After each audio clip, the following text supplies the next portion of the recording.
سيئات أعمالنا من يهده الله فلا مضل له ومن يضلله فلا هادي له ونشهد أن لا إله إلا الله وحده لا شريك له ونشهد أن سيدنا ونبينا وحبيبنا ومولانا محمد صلى الله عليه وسلم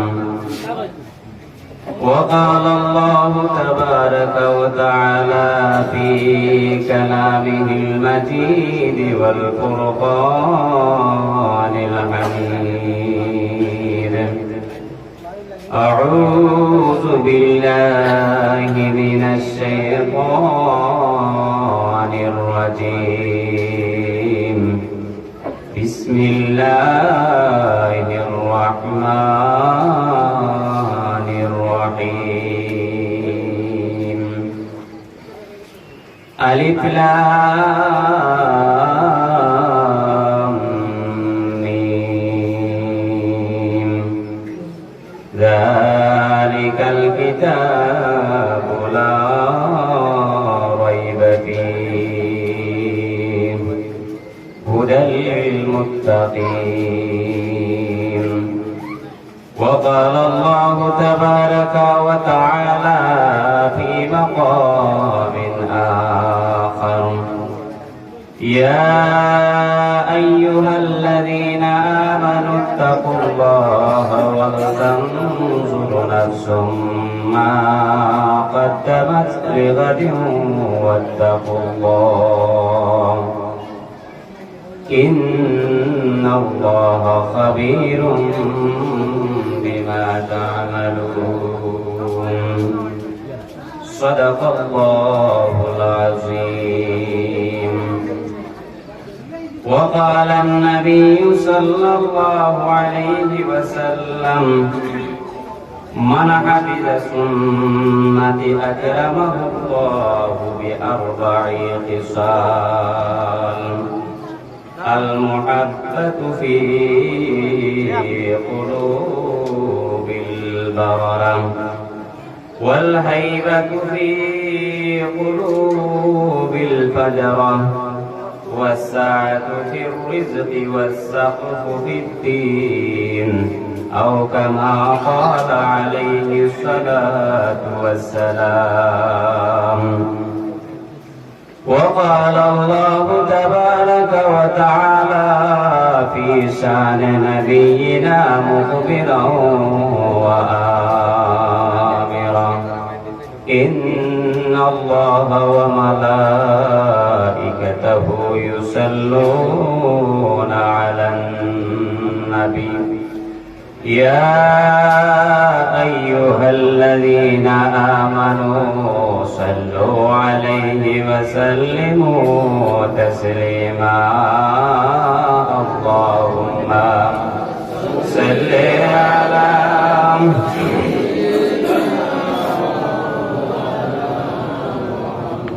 وعلى آل سيدنا مولانا محمد اللهم صل على سيدنا مولانا محمد وعلى آل سيدنا مولانا محمد جوري هوا جوري شكرام جوري شنار مدينة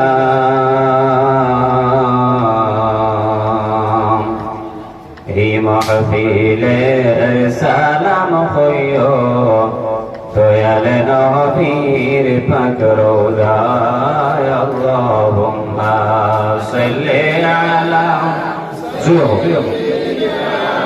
مولانا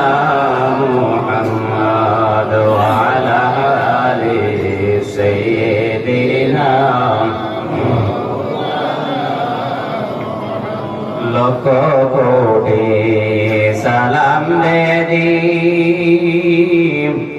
দয়াল নবীর কদমে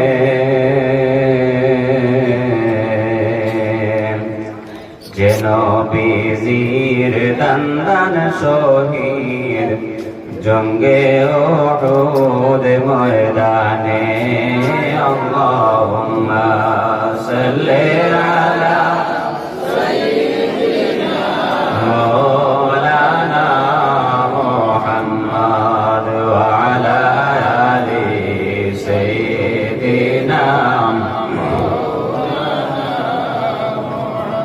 ধন্য গো মামিনা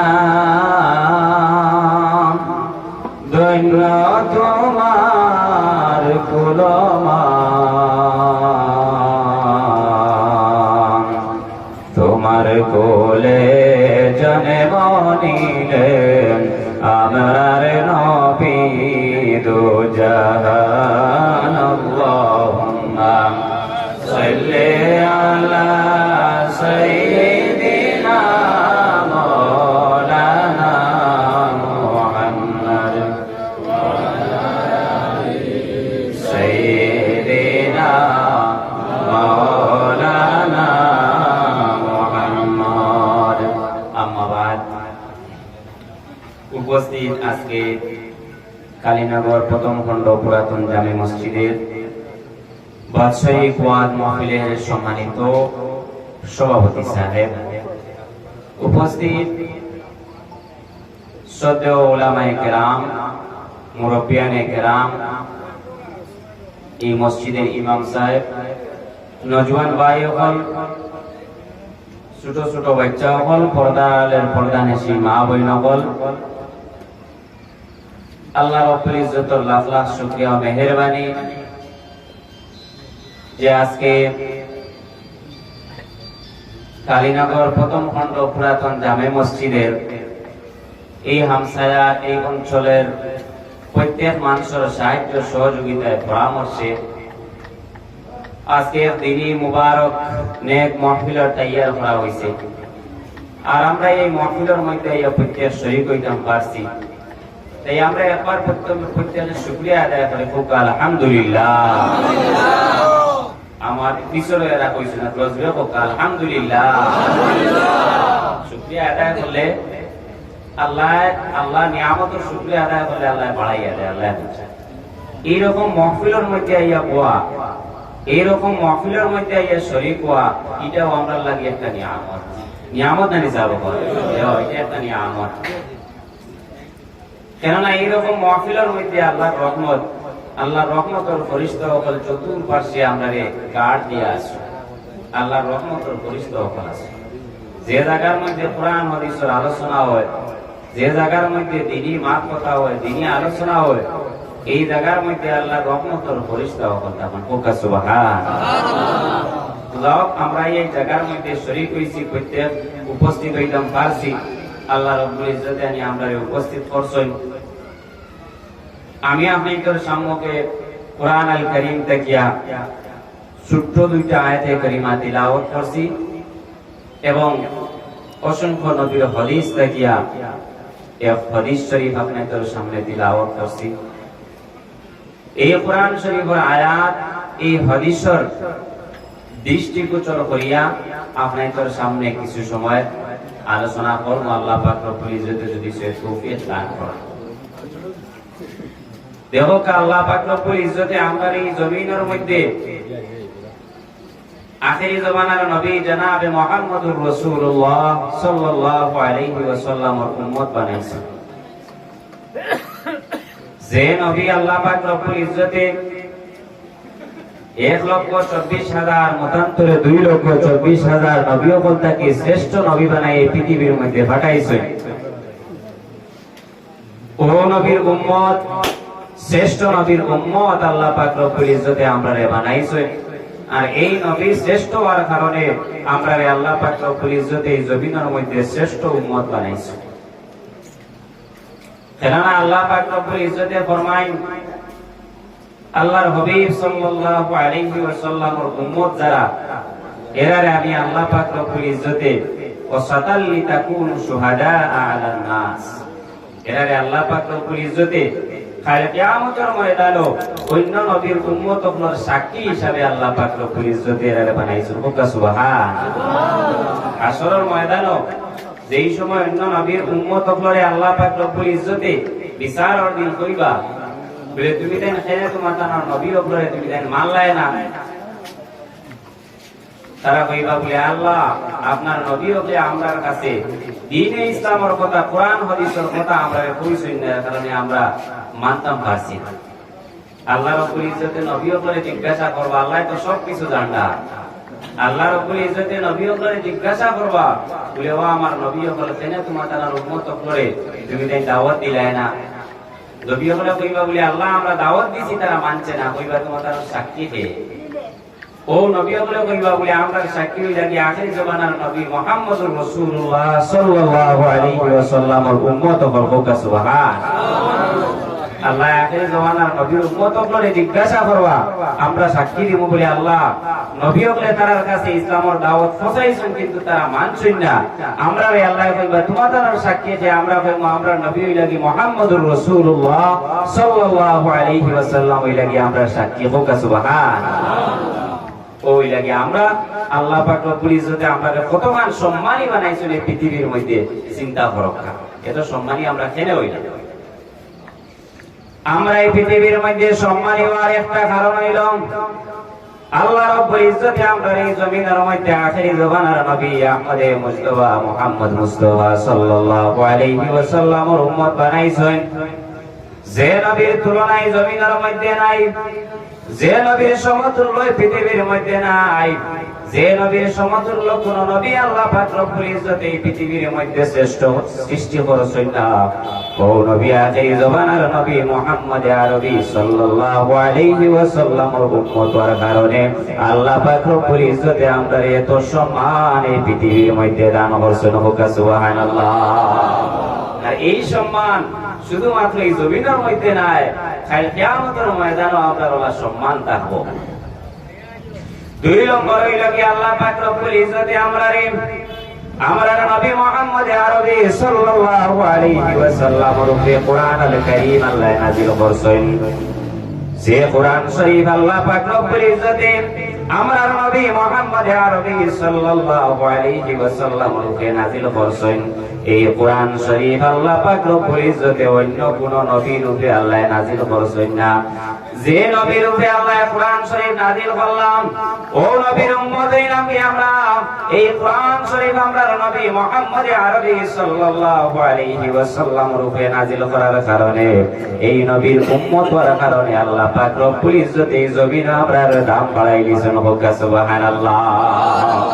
আমরা এই কোরআন শরীফের কতখান দাম, আমি কোরআন শরীফের আয়াত পড়েছি, যালিকাল কিতাবু লা রাইবা ফীহি। এই কোরআন শরীফ এমন একটা কিতাব আল্লাহ পাক রব্বুল ইজ্জতে দান করেছেন, যে কিতাবের মধ্যে কোনো শক নাই, কোনো সন্দেহ নাই। আছে নি কোনো মানুষের সন্দেহ? না। যদি সে কোনো মানুষের কোরআন শরীফের উপরে সন্দেহ করিলাই, যদি সে কোনো মানুষের জাল্লা বরাবর কোরআন শরীফের উপরে সন্দেহ করিলাই, ওরে ভাই এই পৃথিবীর মধ্যে এই মানুষের ভিতরে ঈমান থাকতো নাই, এই মানুষ লগে লগে বেঈমান হয়ে যাইব। যদি সে কোনো মানুষের কোরআন আল কারীমের উপরে জাল্লা বরাবর যদি কোনো মানুষের সন্দেহ করিলাই, ও কোরআন শরীফ আল্লাহ আমরা দিছই না। দেখো অন্য নবী হল ইন্তেকাল হওয়ার পরে এই জমিন থেকে যাবার পরে অন্য নবীর উম্মত হলের উপরে আল্লাহ যেটা কিতাব হল নাজিল করলা, নবী হল জমিন থেকে যাবার পরে তান্তানার উম্মত হল এটা বদলাইছি না। তাওরাত হযরতে মূসা আলাইহিস সালাতু ওয়াস সালামের উপরে আল্লাহ নাজিল করলাম, হযরতে মূসা আলাইহিস সালাতু ওয়াস সালাম জমিন থেকে যাবার পরে হযরতে মূসা আলাইহিস সালাতু ওয়াস সালামের উম্মতে তাওরাত কিতাবে তারা বদলাইয়া তারা নিজে নিজে কিতাব লিখি লাইছেন, কিতাব বদলাইছেন তারা। ওলা ইনজিল যে নবী আসলা এই পৃথিবীর মধ্যে তাকিয়ে যাওয়ার পরে উম্মত যারা জমিনের মধ্যে আসলা, এই উম্মত হলে জমিনের মধ্যে কিতাব বদলাই দিয়েছেন। নবী হল ইন্তেকালের পরে তারা কিতাব বদলাই দিয়েছেন। এই কিতাবের মধ্যে কিছু জিনিস ফাজিল লিখি দিয়েছেন, আবার কিছু জিনিস তারা কম লেখছেন। কিন্তু ভাই কোরআন শরীফ এমন একটা কিতাব, যে কিতাব আমরা নবী মুহাম্মদ আরবি সাল্লাল্লাহু আলাইহি ওয়াসাল্লামের উপরে আল্লাহ তাআলা নাযিল করলেন। আজ থেকে 1400 বছর আগে আমরা নবীর উপরে যারা নাযিল হইছিল, আজ থেকে 1400 বছর পরেও আজ দিন পর্যন্ত কিতাবের কোরআন আল কারীমের একটা নকতাও কোনো অংশে বদলানি সম্ভব হইছে না। সুবহানাল্লাহ। কোনো অংশে বদলাইতে পারছে না, জি না। এই কোরআন শরীফ বদলানির লাগিয়া কত মানুষে ষড়যন্ত্র করছেন। আবু জেহেল, উমাইয়া কত ষড়যন্ত্র এই কোরআন শরীফ বদলানির লাগি করছেন রে ভাই। কিন্তু এই জমিনের মধ্যে কোরআন আল কারীম কোন মানুষে বদলানি সম্ভব হইছে না। কেননা আল্লাহ রব্বুল ইজ্জতে ফরমাইছেন, আমি আল্লাহ পাক রব্বুল ইজ্জতে কোরআন শরীফে নাযিল করছি রে, আবার আমি আল্লাহ রব্বুল ইজ্জতে সেই কোরআন আল কারীমের হেফাজত করব। কোন মানুষের কিয়ামত পর্যন্ত এই কোরআন শরীফ বদলানি সম্ভব হইত না। সুবহানাল্লাহ। কয়েকদিন আগে আমরা বুঝলাম উত্তর প্রদেশের একজনে চাইছিল কোরআন শরীফ বদলাই নিত 26টা আয়াত সুপ্রিম কোর্ট নিয়ে আপিল করছে, এই 26টা আয়াত কোরআন শরীফটা কি বাদ দেব। কিন্তু আমাদের ভারতবর্ষের মহামান্য সুপ্রিম কোর্টে তার আপিলকে খারিজ করিয়া তার উপরে 50,000 টাকা জরিমানা করছে। সুবহানাল্লাহ। বুঝবাইতা এটা হইল কি কোরআন শরীফ। এর লাগি এই কোরআন শরীফ সব মানুষে চিনে। আল্লাহ রাব্বুল ইজ্জতে ফরমাইছেন, ইন্না নাহনু নাযালনাল যিকরা ওয়া ইন্না লাহু লাহাফিজুন। আল্লাহ ফরমাইছেন, ও দুনিয়ার মানুষ, আমি আল্লাহ রাব্বুল ইজ্জতে কোরআন শরীফ নাযিল করছি রে। এই কোরআন শরীফ আমি আল্লাহ নাযিল করেছি, এটা আমার কালাম। যার কারণে কোরআন শরীফ আমি আল্লাহ পাক রব্বুল ইজ্জতে হেফাজত করব। কোন মানুষে কোরআন শরীফ বদলানি সম্ভব হইতো না। সম্ভব হইবনি, জি না। আজকে সাহেব দেখো আমরা প্রত্যেকের ঘরের মধ্যে কোরআন শরীফ আছে, কিন্তু কোরআন শরীফের তিলাওয়াত নাই। আছে আছে আমি তো করো কোরআন শরীফের তিলাওয়াত আছে, কিছু মানুষের ঘর আছে, সবার সমান নাই। কিন্তু কিছু মানুষের ঘর যাবার পরে দেখা যায় এটা তো আমরা খতমও যাই না, যাবার পরে দেখা যায় কোরআন শরীফ বার করার পরে উলিয়ে ধরলিস, তো বুঝা গেল মনে পরে মাস থাকিয়া প্রায় বছর থেকে কোরআন শরীফ ধোয়াইকেন আর বার করা হয়েছে। ওরে ভাই, আপনার ঘরের মধ্যে আপনি নিয়ে কোরআন শরীফ টাকার মধ্যে যেমনি ধইলাম, বছরকে বছর আর একটা বার্তা আপনি কোরআন শরীফ বার করিয়া তিলাওয়াত করতেন না। বছরকে বছর আর একটা বার্তা কোরআন শরীফ বার করিয়া আপনি চাইতেন না। আপনার আওলাদ করে কোরআন শরীফ আপনি তিলাওয়াত করা নিলইতেন না। আপনার ঘরের মধ্যে নিয়ে আপনি কোরআন শরীফ তৈছেন, কিন্তু সেই কোরআন শরীফে আল্লাহর দরবারও বদুয়া আপনার কাছে বদুয়া দেয় বলে আল্লাহ আপনার বন্দায় নিয়ে আপনার কালামুল্লাহ শরীফে রাখছে, একটা বার্তা তিলাওয়াত করেন না। ওরে ভাই, কোরআন শরীফের বদুয়ার কারণে আপনার ঘরের মধ্যে তাকিয়া রহমত বরকত হইয়া যাইব গিয়া, আপনার ঘরের মধ্যে রহমত বরকত আইতো নাই। এর লাগি আমরা কোরআন শরীফ তিলাওয়াত করা দরকার আছে না? না সাহেব বলেন দরকার আছে না? আমরা কোরআন শরীফের তিলাওয়াত করার দরকার আছে। ছেলেমারে ভাই, যদি সে কোরআন আল কারীম আপনার ঘরের মধ্যে আপনি তিলাওয়াত করেন, তাহলে আপনার ঘরের মধ্যে আল্লাহর রহমত নাযিল হইব, আপনার ঘরের মধ্যে আল্লাহর বরকত নাযিল হইব। আর যদি সে আপনার ঘরের মধ্যে কোরআন শরীফের তিলাওয়াত থাকে না, যদি সে আপনার ঘরের মধ্যে কোরআন শরীফের তিলাওয়াত আপনি করেন রে ভাই, তাহলে জানা রাখিও আপনার ঘরের মধ্যে আল্লাহর রহমত ও বরকত নাযিল হইতো না। এর লাগি আমরা যারা কোরআন শরীফের তিলাওয়াত জানি, আমরা কোরআন শরীফ তিলাওয়াত করার মধ্যে করতাম, করব না ইনশাআল্লাহ? তোকে ইনশাআল্লাহ তিলাওয়াত করব। আল্লাহ পাক রব্বুল ইজ্জতে আমরা প্রত্যেককে কোরআন আল কারীমের তিলাওয়াত করা আর কোরআন আল কারীমের তিলাওয়াতের মজা আমরা প্রত্যেকের অন্তরের মধ্যে আল্লাহ জায়গায় রাখা হোক। আল্লাহুম্মা আমিন। দুঃখ লাগে রে ভাই, বহু জায়গার মধ্যে কোরআন আল কারীমের তিলাওয়াত জানেন, বহুত মানুষ বলেছেন কোরআন শরীফ তিলাওয়াত করতে পারেন সহি শুদ্ধভাবে, বহুত সুন্দর করিয়া কোরআন শরীফের তিলাওয়াত জানেন, কিন্তু মাসকে মাস তার সপ্তাহকে সপ্তাহ একটা বার্তা কুরআন আল কারীম ঘরের মধ্যে বার করিয়া তিলাওয়াত করেন না রে ভাই। ওরে ভাই, যদি সে আপনি আপনার ঘরের মধ্যে কুরআন আল কারীমের তিলাওয়াত করিয়া আপনি যদি সে আল্লাহর দরবারে দোয়া করো, তাহলে আল্লাহ পাক রব্বুল ইজ্জতে আপনার ঘর থেকে অভাব অনটনকে হরাইয়া দিবা। আপনার ঘরের মধ্যে আল্লাহ পাক রব্বুল ইজ্জতে রহমত ও বরকত নাজিল করবা। হোক সুবহানাল্লাহ। ইলা বহুত মানুষ সকল আসুন কোরআন শরীফের তিলাওয়াত জানেন না, আসুন না। ওরে ভাই, কোরআন শরীফ এমন একটা কিতাব যে কোরআন শরীফের দিকে চাইলেও সওয়াব হয়। এই কোরআন শরীফ আর দি হইলেও সওয়াব হয়, এই কোরআন শরীফ পড়িলেও সওয়াব হয়, এই কোরআন শরীফ তিলাওয়াত করলেও সওয়াব হয়, এই কোরআন শরীফের তিলাওয়াত শুনলেও সওয়াব হয়, এই কোরআন শরীফের তরজমা পড়লেও সওয়াব হয়, এই কোরআন শরীফের তাফসীর পড়লেও সওয়াব হয়।